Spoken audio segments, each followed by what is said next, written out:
سر یہ خواب آپ سنیں اور اپنے آپ کو سامنے رکھ کے دیکھیں. اس خواب میں نبی علیہ السلام کو ان کی امت کے گناہوں کے عذابات دکھائے گئے. اللہم اجرنا من النار، اللہم اجرنا من النار، اللہم اجرنا من النار، اللہم من احییتہ منا فاحیہ علی الاسلام ومن توفیتہ منا فتوفہ علی الایمان. تو نبی علیہ السلام فرمایا میں نے دو آدمی دیکھے. اب یہ آدمی کون تھے؟ کوئی فرشتے تھے. تو اینڈ پہ پتہ چلے گا یہ کون تھے. ابھی آپ صرف اس کا سسپینس رکھیں. آپ نے بھی سسپینس رکھا ہے. آپ فرمایا میں نے دو آدمی دیکھے، وہ میرے پاس آئے اور انہوں نے مجھے ہاتھوں سے پکڑا اور مجھے ایک مقدس سرزمین کی طرف لے گئے. وہاں ایک آدمی بیٹھا ہوا تھا اور ایک کھڑا ہوا تھا. اس کے ہاتھ میں لوہے کا ایک ٹکڑا تھا. وہ اس کو دوسرے آدمی کے جبڑے میں داخل کرتا اور اس کو اس کی گدی تک چیر دیتا. یعنی یوں ڈال کے نا ایسے، یہ گدی یہ کہتے ہیں، یعنی یہ ہے نا، یہ پورا جبڑا چیرتا ہوا پیچھے تک.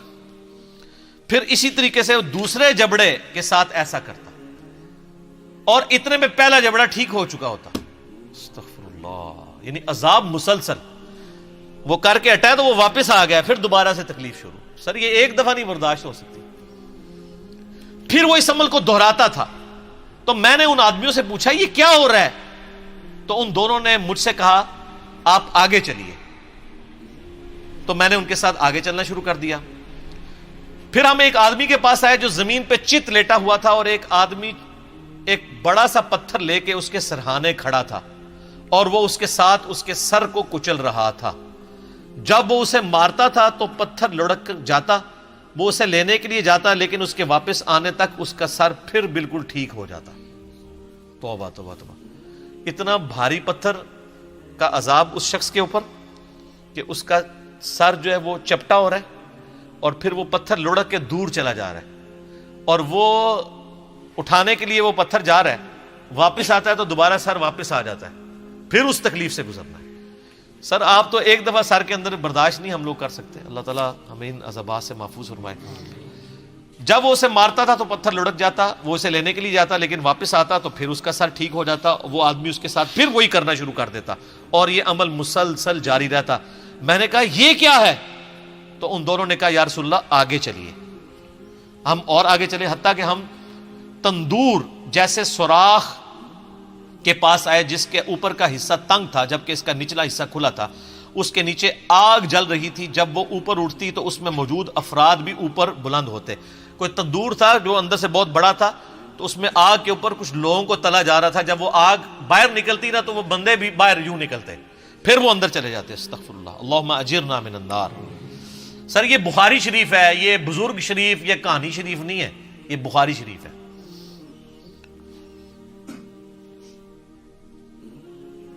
اس کے نیچے آگ جل رہی تھی. جب وہ اوپر اٹھتی تو اس میں موجود افراد کو بھی اوپر بلند کرتی حتیٰ کہ ایسا لگتا کہ وہ اس سے نکل جائیں گے.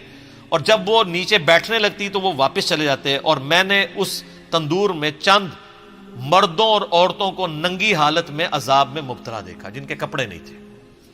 میں نے کہا یہ کون لوگ ہیں؟ ان دونوں نے کہا یا رسول اللہ آگے چلے. ہم پھر چلے حتیٰ کہ ہم خون کی ایک نہر کے پاس پہنچے. وہاں نہر کے سامنے پتھر ہے.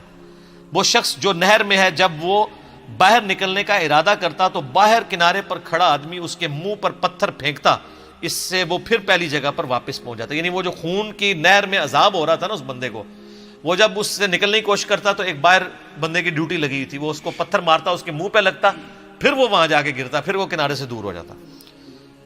وہ جب بھی نکلنے لگتا اس کے منہ پر پتھر مار دیا جاتا، پھر وہ واپس چلا جاتا. میں نے کہا یہ کیا ہے؟ تو ان دونوں نے کہا یا رسول اللہ آگے چلیے.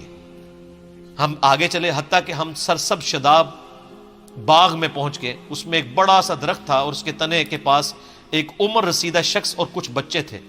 اور درخت کے قریب ایک آدمی تھا، اس کے آگے آگ تھی جسے وہ جلا رہا تھا. وہ مجھے درخت پر لے گئے. انہوں نے مجھے درخت کے وسط میں ایک گھر میں داخل کیا. میں نے اس سے خوبصورت گھر کبھی زندگی میں نہیں دیکھا. اس میں بوڑھے، مرد، نوجوان، خواتین اور بچے سب تھے. پھر وہ مجھے وہاں سے باہر لے کر آئے اور درخت پر لے چڑھے اور مجھے اس سے بھی زیادہ بہترین خوبصورت گھر دکھایا. اس میں بھی بوڑھے اور جوان تھے. میں نے ان دونوں سے کہا تم رات بھر مجھے لیے پھر رہے ہو، مجھے یہ تو بتاؤ جو کچھ میں نے دیکھا ہے وہ کیا تھا؟ انہوں نے عرض کیا جی ہاں اب ہم آپ کو بتاتے ہیں. یعنی وہ سارے منظر دکھا کے نا نبی علیہ السلام فرمایا کہ بھی اتنا کچھ مجھے دکھایا, مجھے بتاؤ تو صحیح یہ کیا کچھ تھا. تو انہوں نے کہا اب ہم آپ کو بتاتے ہیں. یا رسول اللہ رہا وہ شخص جس کو آپ نے شروع میں دیکھا تھا کہ اس کے جبڑے کو چیرا جا رہا تھا, تو وہ شخص وہ تھا جو دنیا میں جھوٹ بولا کرتا تھا اور پھر وہ جھوٹ آگے نقل کیا جاتا تھا حتیٰ کہ وہ آفاق تک پہنچ جاتا تھا. یہ جو کچھ آج کل ہمارے سیاستدان کر رہے ہیں, سوشل میڈیا کے اوپر آ کے دوسرے پولیٹیکل لیڈر کو ڈی فیم کرنے کے لیے جھوٹ بول دیتے ہیں. اسی طریقے سے علماء بھی کرتے ہیں, کسی کو بدنام کرنے کے لیے اس کے اوپر جھوٹے. یعنی میں تو اس سے سفر کر رہا ہوں, میرے اوپر کلپ چڑھائے ہوئے ہیں انجینئر محمد علی مرزا کا دعوی نبوت, نعوذ باللہ. ہم اندازہ کریں, یعنی یہ وہ لوگ کلپ چڑھا رہے ہیں جن کے بزرگوں نے اپنے ناموں کے کلمے پڑھائے ہوئے ہیں. ایک غریب اتو بدتمیز, اور جو ان کو ننگا کر رہا ہے اس کو کہہ رہے ہیں دعوی نبوت. تو یہ ان کا عذاب ہے, یعنی یہ علماء کا عذاب ہے. تو یہ سب زیادہ جھوٹ کون بول رہا ہے, جھوٹا دین کون بیان کر رہا ہے؟ اس لیے بخاری مسلم حدیث ہے, جس نے میری طرف جھوٹی حدیث منسوب کی وہ اپنا مقام دوزخ میں دیکھ لے. اور صرف دوزخ کے پھیرا نہیں لگنا, اے عذاب ہونا ہے کہ یہ جبڑا چیر کے ادھر اور یہ والا ادھر. اچھا, پہلا عذاب بتا دیا. یا رسول اللہ آپ نے اس کے بعد جو منظر دیکھا وہ قیامت تک اس کے ساتھ کیا جائے گا. یعنی وہ جبڑے قیامت تک, یعنی اس سے یہ بھی پتا چل گیا کہ عالم برزخ اور قبر کا عذاب بھی برحق ہے. قیامت تک کیا جائے گا یہ عذاب, ابھی قیامت قائم نہیں ہوئی. وہ آدمی جو آپ نے دیکھا کہ اس کا سر کچلا جا رہا تھا, یعنی وہ بھاری سا پتھر تھا اس کے سر پہ ڈالا جاتا ہے. سر یہ مسلمانوں کی اکثریت ہے. یہ وہ شخص تھا جس نے قرآن کا علم سیکھا, لیکن اس کی نہ تو راتیں قرآن کے مطابق تھیں نہ دن کے اعمال قرآن کے مطابق تھے. پورے کا پورا دین ہی کور ہو گیا. اور یہ تو اس کے لیے ہے جس نے قرآن سیکھا, اور جس نے قرآن کو سیریس لے کے سیکھا بھی نہیں ہے. یہ تو وہی ہے نا کہ ماں باپ کو اف تک مت کہو, اور جو گالیاں دیتا ہے ماں باپ کو, اس کا کوئی سوچ سکتا ہے؟ اور اس میں بھی ظاہر ہے کہ یہ قرآن کا علم سیکھ کے نہ دن کے مطابق عمل نہ رات کے مطابق. تو اس میں بھی اولین مخاطب وہ علماء ہیں جو ڈگریوں والے دعویٰ کرتے ہیں ہم نے دین کا علم حاصل کیا ہے, خود عمل نہیں کرتے, وہ بھی شامل ہے. یا رسول اللہ ان کے ساتھ بھی یہ سلوک قیامت تک جاری رہے گا.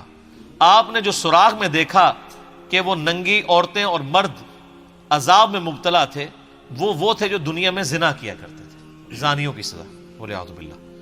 پھر آپ نے جس نہر میں دیکھا کہ وہ شخص ڈبکیاں کھا رہا تھا خون کی نہر میں, وہ سود خور تھا, استغفر اللہ. پھر آپ نے درخت کے تنے کے ساتھ جس بزرگ کو دیکھا وہ حضرت ابراہیم علیہ السلام تھے, اور ان کے ارد گرد جو بچے تھے وہ لوگوں کی اولاد تھی. جو شخص آگ جلا رہا تھا وہ جہنم کا داروغہ یعنی سیدنا مالک علیہ السلام تھے. اور پھر جس پہلے گھر میں آپ داخل ہوئے وہ عام مومنین کا گھر تھا. رہا یہ گھر تو یہ شہداء کا گھر ہے, اور میں جبرائیل ہوں اور یہ میکائیل ہے. وہ دو بندے کون تھے؟ جبرائیل اور میکائیل علیہ السلام. اور آپ صلی اللہ علیہ وسلم اپنا سر اٹھائیں, جب میں نے سر اٹھایا تو میرے اوپر بادلوں کی مانند تھا. ان دونوں نے کہا یہ آپ کی منزل ہے, یعنی وہ ایک محل دکھایا گیا. میں نے کہا مجھے چھوڑ دو, میں اپنی منزل میں داخل ہو جاؤں. تو انہوں نے کہا ابھی آپ کی دنیا میں عمر باقی ہے جو آپ نے مکمل نہیں کی. جب آپ وہ دنیا میں اپنی زندگی مکمل کر لیں گے تو پھر آپ اپنی اسی جنت کی منزل میں داخل ہو جائیں گے.